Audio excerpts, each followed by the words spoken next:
여러분, 기독교를 비판하기 좋아하는 사람들은 이 장면을 놓고 예수님이 시장하셨기 때문에 성질을 부리셔서 이 무화과 나무를 말라 죽게 했다, 이렇게 비판하는 사람이 있습니다.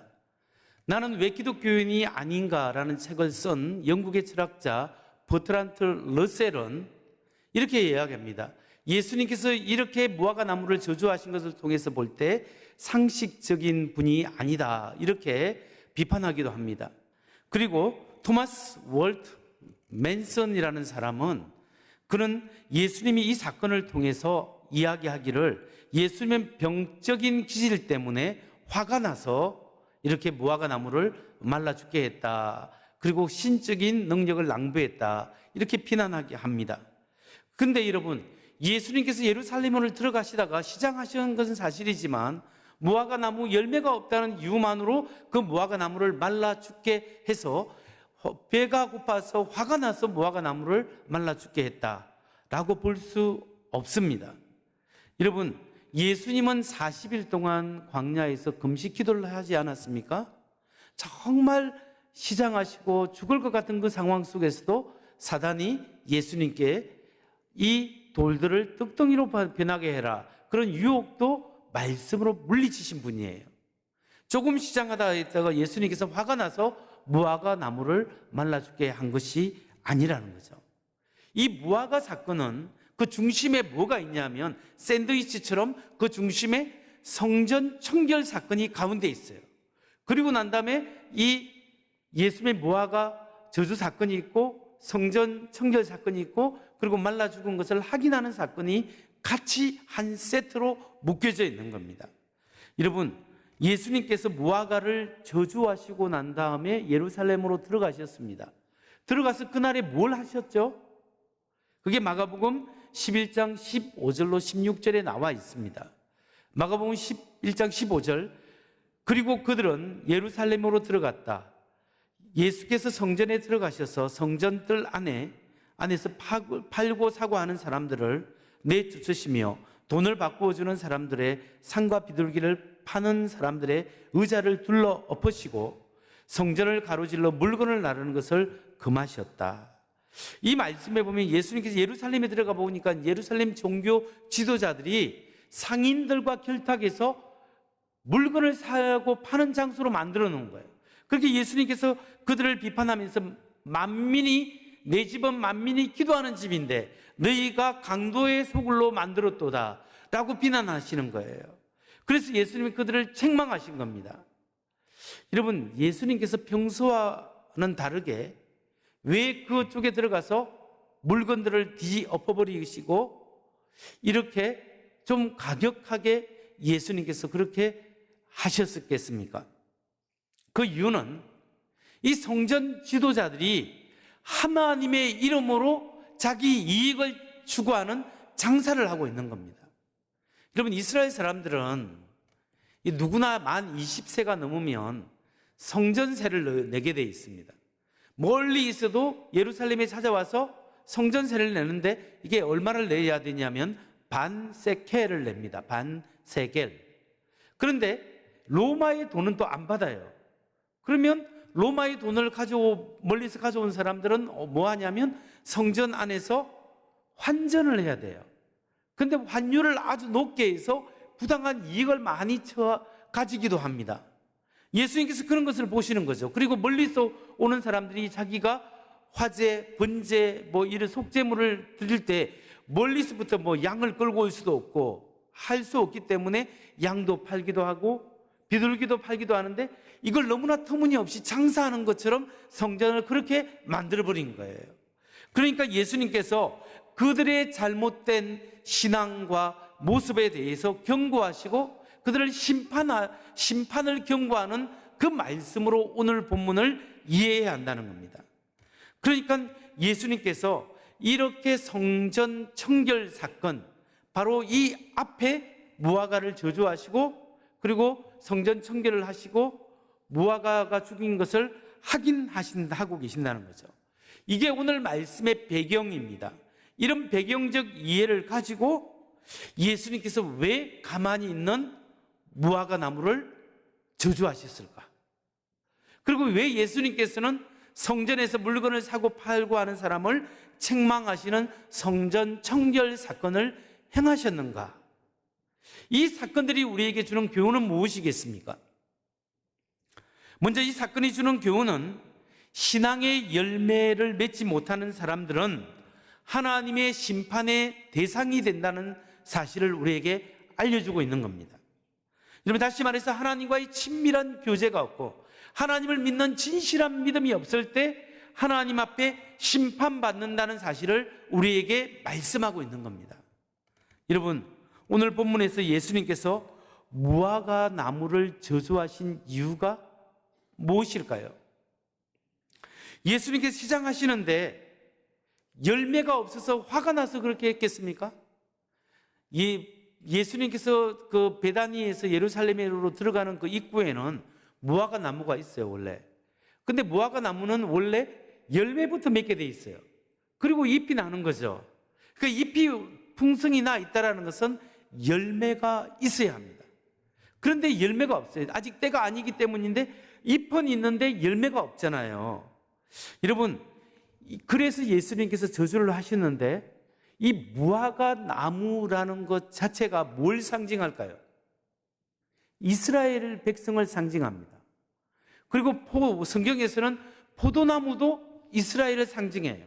무화과와 포도나무는 이스라엘 백성을 상징하는데, 여러분, 예수님께서 그 하루 전날에 예루살렘에 들어가 보니까 뭘 발견하셨다고요? 좀 전에 설명한 것처럼 하나님의 성전을 자기 이익을 챙기는 장사의 소굴로 만들어 버린 거예요. 그러니까 예수님께서 그들은 신앙적 행위는 있는데 열매가 없는 껍데기 신앙으로 살아가고 있는 것을 예수님이 보시고 분노하신 거예요. 그래서 이 성전 지도자들이 신앙생활은 잘한다 하고 겉으로는 번지르르하게 신앙생활을 하지만 실제로는 하나님을 믿지 않고 하나님을 경외하지 않는 잘못된 신앙생활을 하고 있는 이 모습을 어떻게 비유할까 예수님이 생각하신 거예요. 그래서 그 다음날에 예루살렘으로 들어가는데 잎은 풍성하게 나 있는데 실제로 무화과 열매를 맺어야 되는데 열매가 없는 이것을 보면서 이렇게 겉으로만 번지르르는 껍데기 신앙은 이렇게 하나님의 심판을 받는다는 상징으로 시각적 효과를 제자들에게 보여주는 거예요. 그래서 무화과 나무를 저주하시고 나중에 뿌리까지 말라져 있는 것을 확인시켜 주신다는 사실입니다.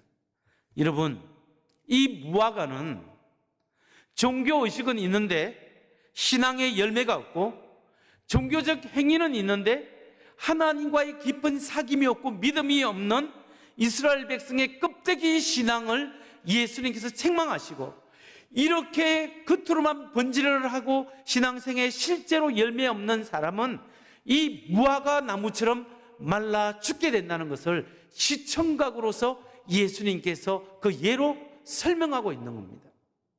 성도 여러분, 오늘을 살아가는 우리도 마찬가지입니다. 우리가 아무리 하나님 앞에 예배하고 기도 생활하고 성경을 읽어도 정말 우리 마음속에 하나님을 경외하는 믿음이 없고 진실한 믿음이 없고 삶의 열매가 없으면 무화과 나무처럼 뿌리로부터 썩어질 수밖에 없고 말라 비틀어질 수밖에 없는 하나님 앞에 심판을 받게 된다는 거예요. 열매가 없으면 책망을 받습니다. 우리가 신앙생활하면서 하나님과의 깊은 사귐이 있고 우리의 그러므로 말미암아 삶이 변화되고 그리고 하나님 앞에 신실한 믿음으로 말씀에 순종하여 하나님 앞에 올려드릴 수 있는 열매가 있어야 한다는 사실입니다. 신앙의 열매를 맺는 것이 매우 중요합니다. 여러분, 신앙의 열매를 맺어야 되는데 우리는 어떻게 신앙의 열매를 맺을 수 있겠습니까? 신앙의 열매는 하나님과의 살아있는 관계성 안에 있을 때 자연스럽게 맺는 거예요. 내가 신앙의 열매를 맺어야지가 아니라 하나님 안에 거하는 사람은 자연스럽게 열매를 맺을 수 있다는 것이 예수님의 말씀이에요. 요한복음 15장 4절에서 5절 말씀을 보겠습니다. 내 안에 거하라. 나도 너희 안에 거하리라. 가지가 포도나무에 붙어있지 아니하면 스스로 열매를 맺을 수 없음 같이 너희도 내 안에 있지 아니하면 그러하리라. 나는 포도나무요 너희는 가지라. 그가 내 안에 내가 그 안에 거하면 사람이 열매를 많이 맺나니 나를 떠나서는 너희가 아무것도 할 수 없습니다. 여러분, 너희가 내 안에 내가 너희 안에 있으면 열매를 맺는다고 주님께서 말씀하고 있습니다. 그렇기 때문에 오늘 우리 그리스도인들이 주님 안에 거하고 내가 주님 안에 거하고 주님이 내 안에 거할 때 우리는 주님의 지배를 받고 내 영이 하나님의 영 안에 살아가기 때문에 자연스럽게 신앙의 열매를 맺고 삶의 변화를 가져올 수 있다는 겁니다. 여러분, 이런 변화가 없는 사람은 하나님의 심판, 말라 죽게 된다는 사실이에요. 실제로 예수님이 무화과를 저주했듯이 예루살렘 성이 멸망하리라고 예수님께서 예언을 했습니다. 그 예언이 언제 이루어지죠? 역사상 실제로 예수님이 십자가에 죽고 부활하신 후에 정확히 40년이 지났을 때 AD 70년에 로마의 티투스 장군에 의해서 예루살렘이 멸망하게 되는 거죠. 그때 많은 사람이 죽었고 그리고 많은 사람이 포로로 노예로 끌려가게 되었습니다. 이 역사적 사건은 오늘 우리에게도 경고하고 있습니다. 오늘 예수님이 다시 오실 때 처음 초림되는 예수님이 우리를 구원하기 위해서 오셨지만 재림하여 오실 때는, 두 번째 오실 때는 심판의 주님으로 오실 것입니다. 심판의 주님이 오실 때 우리가 주님 앞에 내어드려야 될 열매가 있어야 되는 거예요. 여러분, 우리는 주님 앞에 열매를 맺어야 되는데, 주님 안에 거하면서 신앙의 열매를 맺어야 되는데 어떤 신앙의 열매를 맺어야 하겠습니까? 주님 앞에 올려드려야 될 신앙 열매, 복음으로 사는 삶의 열매는 어떤 특성이 있을까요? 오늘 본문을 통해 살펴볼 수 있는 세 가지 신앙의 열매를 맺어야 한다, 그렇게 말씀하고 있습니다. 첫째, 우리가 꼭 맺어야 될 신앙의 열매는 복음으로 사는 삶의 열매의 특징, 그것은 하나님을 신뢰하는 믿음이 있어야 합니다. 하나님을 신뢰하는 믿음의 열매가 우리 속에 있어야 한다는 거예요. 여러분, 마가복음 11장 21절로 23절 말씀을 보면 베드로가 생각이 나서 여짜오되 랍비여 보소서 저주하신 무화과 나무가 말랐나이다. 예수께서 그들에게 대답하여 이르시되 하나님을 믿으라. 내가 진실로 너희에게 이르노니 누구든지 이 산들어 들려 바다에 던져지라 하며 그 말하는 것이 이루어질 줄 믿고 마음에 의심하지 아니하면 그대로 되리라. 여러분, 예수님께서 가짜가 아니라 진짜 믿음은 하나님을 믿는 믿음이 있어야 한다는 거예요. 하나님을 믿는 믿음, 내가 가진 힘으로 되지 않고 내가 열심히 기도했지만 상황은 보이지 않고 잡히지 않고 도리어 내가 지금 경험하는 상황은 역으로 모든 것이 잘못되어 가고 있고 아무런 변화가 없고 희망이 없고 소망이 보이지 않을 그 순간일지라도 하나님이 나에게 주신 그 은혜가 있고 그 믿음이 있어서 하나님을 신뢰해 나가는 그런 믿음이 우리에게 있을 때 그 믿음을 통하여 하나님이 역사하신다는 거예요. 상황이 아무리 어렵고 거칠어도 하나님을 신뢰하는 믿음을 통하여 하나님이 역사하십니다. 우리가 하나님을 의지하는 그 믿음이 있고 이것이 하나님의 뜻이라면 정말 이 하나님이 우리의 믿음을 통하여 이 산을 들어 저쪽으로 바다에 던지으라 해도 될 줄 믿는 믿음이 우리 속에 있어야 합니다. 이게 엉뚱한 신앙이 아니라 정말 이게 하나님이 기뻐하시는 일이라면 하나님이 행하신다는 것을 우리가 믿어야 한다는 거예요. 여러분, 그런 믿음으로 살아가시는 우리가 되길 바랍니다. 두 번째로, 우리가 복음으로 살아가는 그리스도인들이 맺어야 될 신앙의 열매는 뭐냐? 그것은 기도하는 삶의 열매가 있어야 합니다. 기도하는 삶의 열매. 여러분, 기도한다는 것은 하나님을 의지하는 겁니다. 마가복음 11장 24절을 한번 보십시오. 그러므로 나는 너희에게 말한다. 너희가 기도하면서 구하는 것은 무엇이든지 이미 그것을 받은 줄로 믿어라. 그리하면 너희에게 그대로 이루어질 것이다. 기도하면서 구하는 것은 무엇이든지 이미 받은 줄로 믿으라 라고 말씀합니다. 여러분, 우리가 하나님의 뜻 가운데 정말 구하고 믿고 구해야 합니다. 여러분, 우리의 삶에 종종 우리가 불안할 때가 있어요. 여러분, 왜 불안한 줄 아세요? 왜 불안하냐면 기도하지 않기 때문에. 근데 기도하는데, 목사님 나는 기도하는데 불안한데요?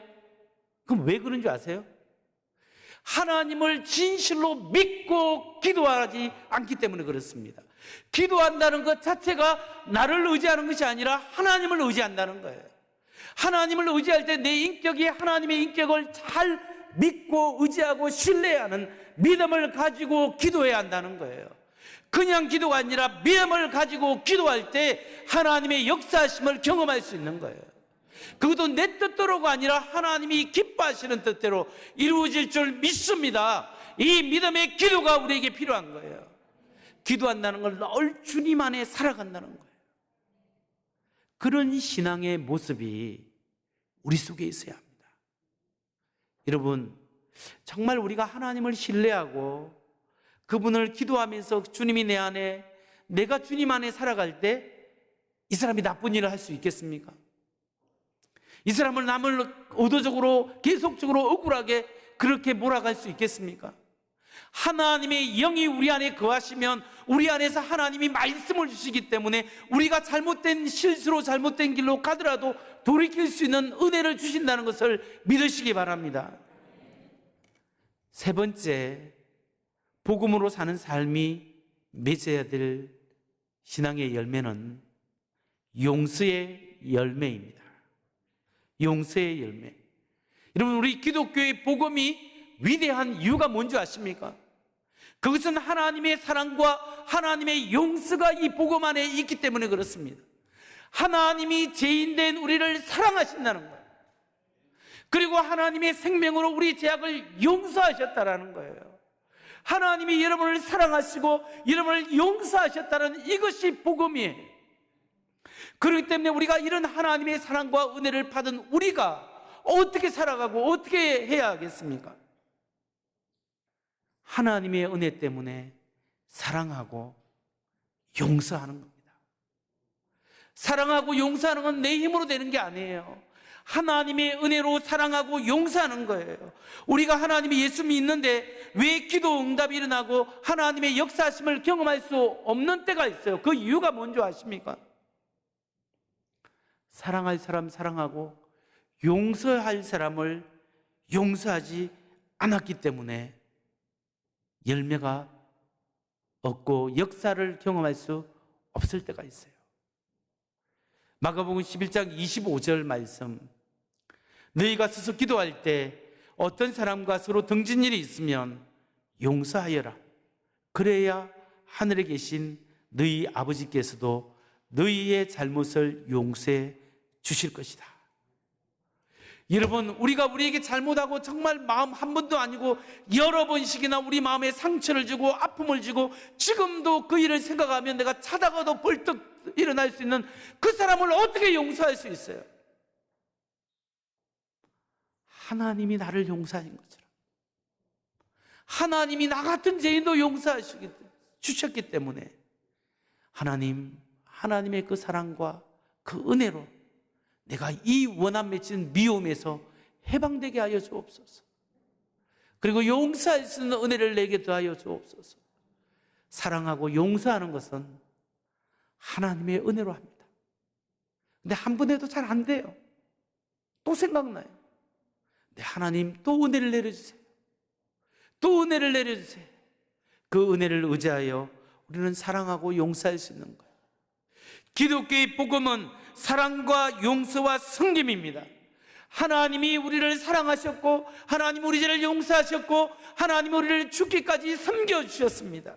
그렇기 때문에 그 은혜와 그 사랑 때문에 나도 주님 사랑하고 나도 용서하고 나도 섬김의 삶을 살길 원합니다. 이것이 그리스도인이 하나님 앞에 올려드릴 삶의 열매입니다. 주님이 여러분에게 다시 오실 때 반드시 우리에게 측정하실 게 있어요. 너희 속에 하나님과의 살아있는 관계가 있느냐? 관계가 있으면 오늘 하나님에 대한 믿음이 있어야 되고, 믿음이 있으면 기도의 삶이 있어야 되고, 기도의 삶이 있으면 사랑과 용서의 삶으로 드러나야 되고, 그래야 우리 주님이 내 안에, 내가 주님 안에 살아있는 생생한 하나님과의 살아있는 관계가 있어야 주님의 사람이 될 수 있고 칭찬받을 수 있음을 믿으시기 바랍니다. 말씀을 마칩니다. 하나님이 창조하신 이 우주를 보면 정말 광대합니다.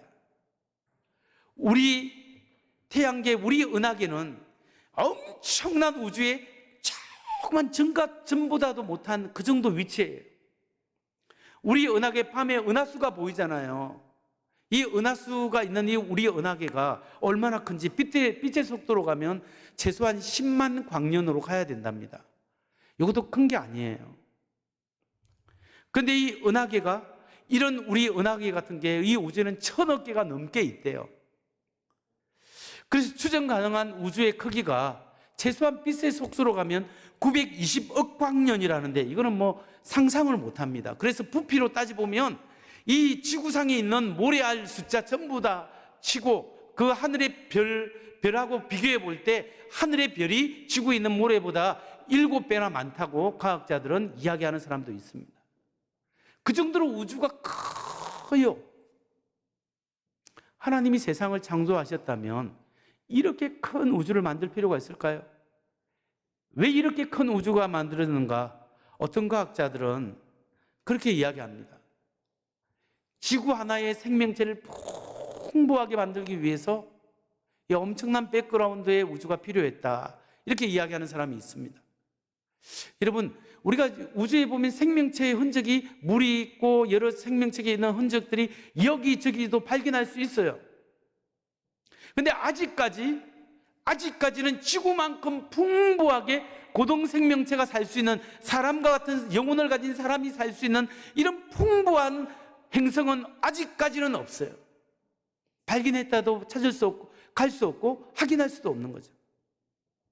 그러니까 다시 말해서 우리가 이 지구가 지금은 특혜받은 행성이다, 이렇게 사람들이 이야기합니다. 이걸 신앙적으로 볼 때 하나님이 이 우주를 만드시고 이 지구를 만드시고 우리 생명체, 특히 만물의 영장인 하나님의 형상으로 지음받은 인간을 만들기 위해서 특별하게 지구를 만드셨습니다. 그러니까 이 우주 전체를 보면 지구는 너무나 특별해요. 그런데 하나님 보시기에 지구가 특별할 것이 아니라 우리 한 사람 한 사람이 특별하신 거예요. 우리 한 사람 한 사람을 너무나 소중하고 특별하게 만드셨는데, 여러분의 한 인생을 하나님 앞에 돌이키고 하나님의 자녀 삼고 하나님의 백성 삼기 위해서, 예수 제대로 믿는 사람 삼기 위해서 하나님은 20년 동안, 30년 동안, 어떤 사람은 50년, 60년, 70년 이상으로 하나님이 기다리시고 이 사람 저 사람, 이 사건 저 사건을 통하여 우리를 하나님의 사람으로 몰고 오신 거예요. 그러면 우리가 어떻게 살아야 됩니까? 이 귀중한 지구가 귀중하는데 지구보다 더 귀중한 사람이 우리 인간이고 여러분 한 사람이에요. 하나님이 여러분 한 사람 세우기 위해서 엄청난 정성이 들어간 거예요. 그러면 우리가 어떻게 살아야 돼요? 하나님께 영광을 돌리고 주님 다시 오실 때 우리가 칭찬받는 사람이 되어야 되지 않겠습니까? 주님 다시 오실 때 우리가 하나님 아멘 할렐루야 주님을 맞이할 수 있는 그런 신앙은, 오늘 우리가 하나님의 말씀으로 변화되어야 되는데, 하나님의 말씀을 이용하여 나의 이끌을 채우는 것이 아니라 하나님과의 깊은 교제 속에 살아가는 사람이 되어야 됩니다. 하나님과의 깊은 교제 속에 살아가는 사람은 하나님의 영이 내가 하나님 안에 살아있기 때문에 삶의 열매를 자연스럽게 맺게 됩니다. 어떤 열매를 맺어야 된다고요? 하나님을 믿는 믿음의 열매. 나의 인격이 하나님의 인격을 부딪혀서 믿는 믿음이 있어야 합니다. 비록 상황이 안 좋고 환경이 안 좋아도 주님, 그럼에도 불구하고 내가 주님을 의지합니다. 주님 인도하여 주옵소서. 이 믿음이 있어야 돼요. 그 믿음 있는 사람은 오늘도 하나님의 역사하심을 믿고 기도하며 사는 겁니다. 주님의 뜻이 이루어지길 원합니다. 기도하며 살아갈 때 하나님을 의지할 수 있는 거예요. 기도하며 살아가는 사람은 사랑과 용서의 삶을 살아가야 합니다. 하나님이 주신 그 은혜와 은총 때문에 내가 오늘 사랑하기 힘든 사람도 사랑함으로 하나님께 영광 돌리게 하여 주옵소서. 하나님께서, 주님께서 다시 오실 때 착하고 충성된 종아, 네가 정말 수고하고 애썼다 칭찬받을 수 있는 그 믿음, 그 기도의 삶, 그 열매를 하나님 앞에 올려드리는 우리 모두가 되기를 주의 이름으로 축원합니다.